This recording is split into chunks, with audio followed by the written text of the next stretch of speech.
तुम्हीच शिकवलं सर. शब्दाचा पिसारा फुलून बोलू नकोस नाचऱ्या मोरासारखा.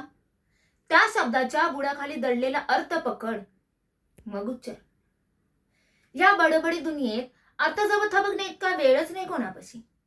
हे त्या दुनियेत गेलेवर मला कळाले. मला वाटत होतं जे मला सापडले हे त्या मायावी दुनियेत बंद मुठीतल्या हिऱ्यासारखं उघडून दाखवेन. सर्वांचे डोळे दिपतील, त्यांचे शब्द गोटतील. मग मी त्यांना सांगेन ते सहज नाही मिळाले. त्यासाठी माझ्या बापाने छिन्नी हातोड्याचे घाव घातले त्या दगडावर आणि ते घाव त्या दगडानेही सोचले. त्यांनी शब्दाचा अर्थ आणि अर्थामध्ये दडलेला याचकांचा शोध घ्यायला शिकवले. त्यांचे प्रत्येक उच्चार असतं एक राजकारण दोन माणसातलं आणि प्रत्येक विराम म्हणजे अर्थाशी केलेला तह. डोळे मिटून स्वतःशीच मोठ्याने उच्चार संवाद, स्वतःशीच जिरवा विरा.